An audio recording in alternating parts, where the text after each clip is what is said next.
Terrestrial habitat में हम major biomes के बारे में बात कर रहे थे। उनमें से हम आर्कटिक बायोम तथा टुंड्रा बायोम के बारे में देख चुके हैं, उनके बारे में पढ़ चुके हैं। आज हम बात करेंगे उनसे आगे वाले जो बायोम्स होते हैं, फर्दर रिमेनिंग जो बायोम्स हैं उनके बारे में बात करेंगे। सबसे पहले हम बात करते हैं टैगा बायोम। टैगा जो बायोम होता है वो टुंड्रा बायोम से सटा हुआ होता है और इसके दक्षिणी भाग में उत्तरी अमेरिका तथा यूरेशिया तक फैला हुआ जो एरिया होता है वो टैगा बायोम कहलाता है, जिसमें कि नॉर्वे, स्वीडन, फिनलैंड, साइबेरिया, उत्तरी तथा मध्य रूस, इसके अलावा जो कनाडा का जो उत्तरी भाग होता है, अलास्का, वो भी सब टैगा बायोम के अंतर्गत आता है। ये जितना भी जो एरिया होता है। अगर स्टूडेंट हम इसके क्लाइमेट की बात करें, इसके जलवायु की बात करें, तो टुंड्रा प्रदेश के समीप होने व अधिक ऊंचाई पर स्थित होने के कारण यहाँ का जो बायोम है, इस बायोम की जो जलवायु होती है, जो क्लाइमेट होती है, वो कोल्ड होती है, यानी कि ठंडी होती है।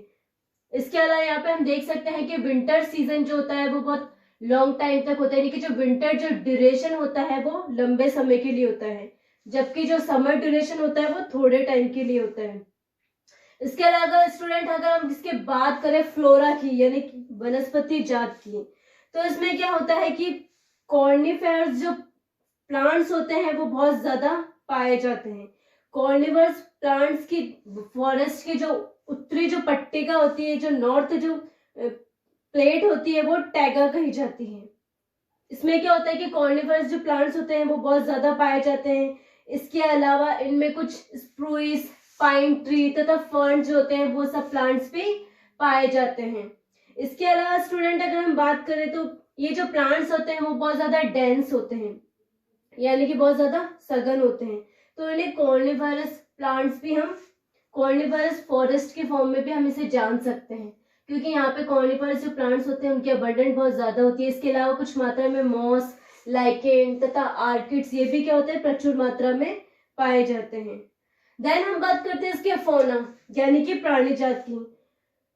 नो डाउट टैगा बायोम में जो डाइवर्सिटी होती है वो हमें इतनी देखने को नहीं मिलती, यानी कि डाइवर्सिटी जो होती है वो लो होती है, लेकिन फिर भी यहाँ पे कुछ एनिमल्स पाए जाते हैं, जैसे कि इनमें है मूज, मिंक, कैरिबो, इसके अलावा ग्रीजी बियर यानी कि जो भालू होते हैं वो, इसके अलावा भेड़िए, और जो रेड फॉक्स पाई जाती है, यानी कि जो लोमड़ी होती है वो पाई जाती है, snow rabbit, Martin, porcupine, crossbill, और एम्फीबियंस जो होते हैं यानी कि उभयचर होते हैं वो भी पाए जाते हैं।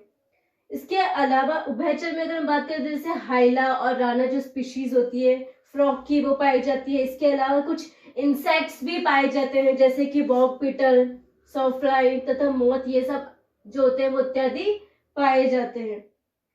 देन अगर हम नेक्स्ट बायोम की बात करें, माउंटेन बायोम यानी कि पर्वतीय बायोम। स्टूडेंट जो माउंटेन बायोम होते हैं उसमें क्या होता है कि विश्व के जितने भी जो माउंटेन्स होते हैं, ऑल माउंटेन्स होते हैं वो इंक्लूड कर लिए जाते हैं, जिनमें कि क्या होता है कि पर्वतीय क्षेत्रों में यानी कि जो माउंटेन्स एरिया में अलग अलग ऊंचाई के कारण यहाँ पे क्या होता है कि अलग अलग कंडीशंस पाई जाती है, यानी कि अलग अलग इकोलॉजिकल कंडीशंस हमें देखने को मिलती है, जिसके कारण की क्या होता है कि इस बायोम में अलग अलग प्रकार के बायोलॉजिकल एरियाज यानी कि जैविक क्षेत्र पाए जाते हैं। फॉर एग्जाम्पल अगर हम बात करें कि जिन पर्वतों की, जिन माउंटेन्स की ऊंचाई जो होती है वो कम होती है, तो उस एरिया में ट्रॉपिकल रेन फॉरेस्ट यानी कि उष्ण कटिबंधीय वर्षा के वन पाए जाते हैं, जबकि इससे थोड़ा अधिक ऊंचाई पर अगर हम जाते हैं तो वहां पे हमें डेसिडस फॉरेस्ट देखने को मिलता है, यानी कि पर्णपाती वन देखने को मिलते हैं, और अधिक ऊंचाई पर जाने पर हमें कॉनिफरस फॉरेस्ट देखने को मिलते हैं। और अगर हम सबसे टॉप पर अगर हम बात करें और अधिक ऊपर जाने पर, तो वहां पर क्या होता है कि बर्फ से ढका हुआ केवल एक क्षेत्र होता है, यानी कि बर्फ की एक मोटी लेयर पाई जाती है, जहां पर जो जीवन होता है, जो लाइफ होता है वो इतना डेवलप नहीं होता है, शून्य होता है, जिसकी हम तुलना टुंड्रा बायोम से कर सकते हैं। और शिखर के समीप जहां पर बिल्कुल भी वृक्ष नहीं पाए जाते हैं, वहां पर उस क्षेत्र को अल्पाइन जोन कह देते हैं। तो जो पर्वतीय जो बायोम होता है, जो माउंटेन जो बायोम होता है, वहां का जो बायोटा होता है वो इकोलॉजिकल कंडीशंस के अनुरूप होता है, क्योंकि यहाँ पर क्या होता है कि अलग अलग ऊंचाई यानी कि अलग अलग अल्टीट्यूड पर जाने पर जो कंडीशंस होती है वो भी चेंज हो जाती है, बदल जाती है। देन हम बात करेंगे next biome is the forest biome, यानी कि वनीय बायोम जिसे हम कह सकते हैं।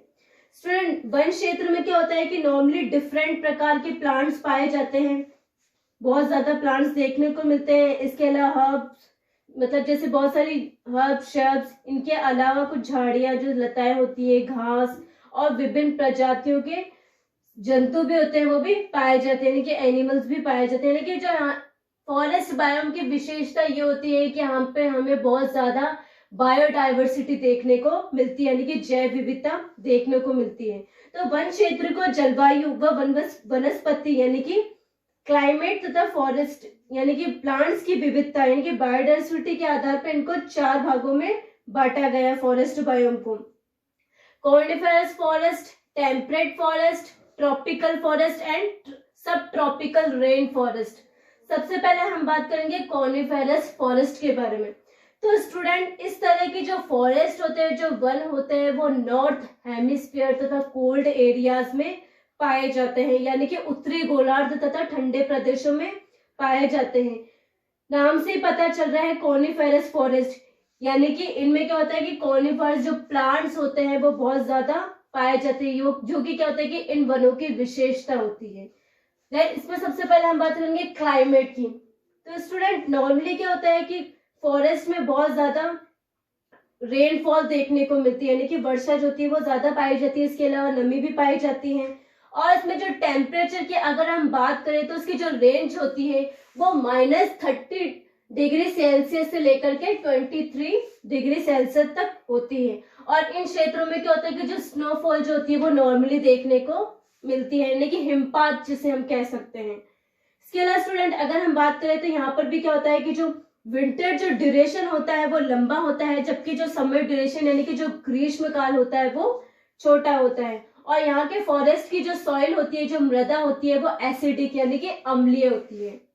ये तो थी क्लाइमेट के बारे में बात। अब हम बात करते हैं इनके फ्लोरा यानी कि वनस्पति जात। पहले हम बात कर चुके हैं कॉर्निफरस प्लांट्स बहुत ज्यादा पाए जाते हैं, लेकिन इनके अलावा इनमें पाइन फॉरेस्ट जिनमें कि जिसे कि चीड़ के वन कहते हैं, इसके अलावा स्प्रूस,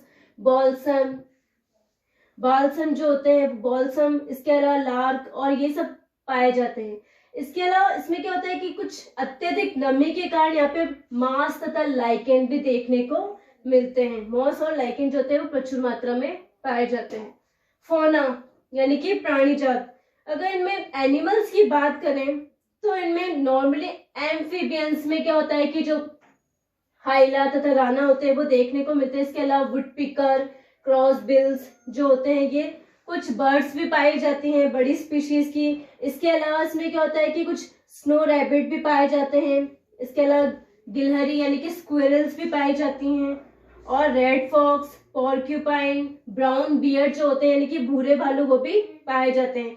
इसके अलावा कुछ इंसेक्ट्स जैसे कि बार्क बीटल, जियोमेट्रिक मोथ, ये सब भी देखने को मिलते हैं। ये तो थी कॉर्निफेरस फॉरेस्ट के बारे में बात। आगे हम बात करेंगे टेम्परेट फॉरेस्ट यानी कि शीतोष्ण वन जिसे हम कहते हैं। टेम्परेट फॉरेस्ट को भी फर्दर 3 भागों में बांटा गया है, यानी कि इन वनों को जलवायु, वर्षा तथा वानस्पतिक विविधता यानी कि प्लांट डाइवर्सिटी के आधार पर 3 भागों में बांटा गया है। Temperate deciduous forest, temperate evergreen forest तथा टेम्परेट रेन फॉरेस्ट। स्टूडेंट, सबसे पहले हम बात करेंगे टेम्परेट डेसिडियस फॉरेस्ट यानी कि शीतोष्ण पर्णपाती वन। इस प्रकार के जो फॉरेस्ट होते हैं वो उत्तरी America, Europe, Asia, Chile, Japan व ऑस्ट्रेलिया के कुछ भागों में पाए जाते हैं। भारत में ये 9000 से 12000 फुट की ऊंचाई तक के हिमालय जो पर्वतीय जो क्षेत्र होते हैं इनमें पाए जाते हैं। इनमें जो वनों की जो लंबाई होती है वो कितनी होती है, 40 से 50 मीटर होती है, जिसमें कि लंबे लंबे वृक्ष पाए जाते हैं। अगर हम इनके क्लाइमेट की बात करें, जलवायु की बात करें, तो यहाँ पर जो टेम्परेचर होता है वो 10 डिग्री टू 20 डिग्री सेल्सियस होता है, जो कि समर ड्यूरेशन के दौरान होता है, यानी कि समर सीजन ग्रीष्म काल में जब होता है। जबकि विंटर में यहाँ का जो तापमान होता है वो -12 डिग्री सेल्सियस तक होता है। और यहाँ पर अगर रेनफॉल की बात करें, यहाँ पे अगर वर्षा की बात करें तो इसका जो औसत होता है वो 75 से 150 सेंटीमीटर तक होता है, जैसे कि वार्षिक वर्षा जो औसत होती है। देन हम बात करते हैं इसके फ्लोरा यानी कि वनस्पति जात के बारे में। इन वनों में, इन फॉरेस्ट में क्या होता है कि लंबे व पतली तथा चौड़ी पत्तियों वाले जो प्लांट्स होते हैं वो प्रचुरता से पाए जाते हैं, जो कि क्या करते हैं कि ग्रीष्म काल में सघन कैनोपी का निर्माण करते हैं। इनमें पाए जाने वाले प्लांट्स कौन कौन से होते हैं, जैसे pine, cedar, oak, maple, chestnut, basswood, cottonwood तथा हिकोरी, ये सब पाए जाते हैं। इसके अलावा मॉस, लाइकेन तथा जो एल्गा यानी कि शैवाल होते हैं वो भी बहुतायत मात्रा में पाए जाते हैं।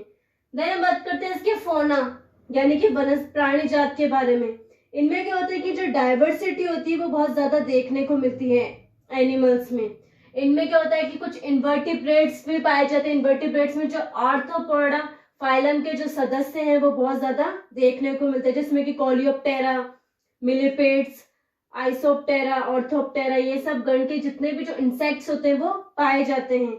इसके अलावा वर्टिब्रेट्स भी जो होते हैं वो बहुतायत देखने को मिलते हैं, जिसमें कि एम्फीबियंस, रेप्टाइल्स, एविस तथा मैमल्स, ये सब देखने को मिलते हैं। एम्फीबियंस में भी अगर हम बात करें सैलामेंडर्स, न्यूट तथा फ्रॉग, ये सब होते हैं। इसके अलावा रेप्टाइल्स में कुछ लिजार्ड्स होती हैं, कुछ बहुत सारे स्नैक्स होते हैं, ये सब पाए जाते हैं। और इसके अलावा अगर एविस की बात करें तो उसमें woodpecker, flycatcher, raven, heron, ये सब ऑल जो होते हैं ये सब पाए जाते हैं। और अगर मैमल्स में बात करें तो इनमें भी deer, black deer, antelope, fox, भेड़िए और जितने भी जो स्तनधारी जो एनिमल्स होते हैं वो सब पाए जाते हैं, मैमल्स पाए जाते हैं। ये तो थी टेम्परेट डेसिडुअस फॉरेस्ट के बारे में बात। अब हम बात करेंगे टेम्परेट एवरग्रीन फॉरेस्ट यानी कि सदाबहार वन, जिसे हम कह सकते हैं कि विश्व में क्या होता है कि कई भागों में इस प्रकार के वन पाए जाते हैं जहाँ पर जो जलवायु होती है वो भूमध्यस्थ प्रकार की होती है। और इसमें क्या होता है कि यहाँ पर केवल 3 से 4 मीटर वाले श्रब्स, प्लांट्स यानी कि शाखीय पादप पाए जाते हैं। यहाँ की जो वानस्पतिक जो प्रजातियां होती हैं, जो फ्लोरा होता है वो पर्णपाती वन तथा सूखे घास के मैदानों के बीच की होती हैं। स्टूडेंट, अगर हम बात करें यहाँ पे मेन जो कैरेक्टर है वो है इकोलॉजिकल कैरेक्टर। यहाँ पे जो मुख्य जो पारिस्थितिक जो कारक होता है वो फायर यानी कि आग होती है। इन वनों में क्या होता है कि जिससे इन वनों में पाई जाने वाली वनस्पतियों में इसके अलावा क्या होता है कि जो रीजनरेशन की जो पावर होती है, पुनरुद्भव जो क्षमता होती है वो भी अत्यधिक पाई जाती है, जिससे कि क्या होता है कि फायर लगने से जो डैमेज जो प्लांट्स होते हैं वो शीघ्रता से खुद को रीजनरेट कर लेते हैं। देन हम बात करते हैं टेम्परेट रेन फॉरेस्ट के बारे में यानी कि शीतोष्ण वर्षा के वन के बारे में। इस प्रकार के वनों में जो जलवायु होती है वो ठंडी होती है और जो वर्षा होती है वो पूरे साल होती है। जल की उपलब्धता के कारण क्या होता है कि यहाँ पर फ्लोरा और फोना जो होता है उसमें डाइवर्सिटी देखने को इतनी नहीं मिलती है, यानी कि कम पाई जाती है। और इनमें क्या होता है कि जो प्लांट्स होते हैं, इन वनों में पाए जाने वाले जो प्लांट्स होते हैं वो 100 मीटर तक के होते हैं और इनमें जो रेनफॉल भी होती है वो ज्यादा देखने को मिलती है। इनका जो क्या बोलते हैं प्राणी जात जो होता है, जीव जात जो बायोटा होता है वो भी क्या होता है कि डेसिडियस जो होते हैं फॉरेस्ट इन्हीं की तरह होता है। देन हम बात करते हैं third type of tropical forest यानी कि उष्ण कटिबंधीय वन। जो उष्ण कटिबंधीय जो वन है उनको भी 2 भागों में बांटा गया है, ट्रॉपिकल रेन फॉरेस्ट तथा ट्रॉपिकल डेसिडियस फॉरेस्ट। सबसे पहले हम बात करेंगे ट्रॉपिकल रेन फॉरेस्ट के बारे में। तो स्टूडेंट, जो ट्रॉपिकल जो वन्स होते हैं, जो फॉरेस्ट होते हैं वो विषुवत रेखा यानी कि इक्वेटर के समीप पाए जाने वाले जितने भी जो क्षेत्र होते हैं उनके अंतर्गत पाए जाते हैं। क्लाइमेट की अगर हम बात करें तो यहाँ पर क्या होता है कि इन वनों की, इन फॉरेस्ट की जो जलवायु होती है वो मॉइस्ट तथा हॉट होती है यानी कि गर्म तथा नम होती है। टेम्परेचर की बात करें, तापमान की, तो यहाँ पर जो तापमान होता है वो 10 डिग्री से लेकर के 40 डिग्री सेल्सियस तक होता है। और रेनफॉल की बात करें तो यहाँ पर जो वर्षा होती है वो 200 से 225 सेंटीमीटर तक होती है और ये जो रेनफॉल होती है वो पूरे साल रहती है। और इनमें आर्द्रता भी देखने को मिलती है यानी कि ह्यूमिडिटी जिसे हम कह सकते हैं।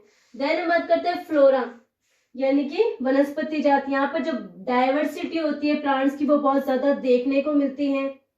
इन वनों में जो प्लांट्स होते हैं, जो वृक्ष होते हैं वो एक दूसरे से इतने क्लोज होते हैं कि उनके नीचे वाले प्लांट्स को सनलाइट्स, हवा और जो रेन होती है वो बहुत कम मात्रा में मिल पाते हैं। और नीचे वाले क्षेत्र में आर्किड्स, फर्न, पाम, मोस, ये सब जो होते हैं वो सघन रूप में पाए जाते हैं।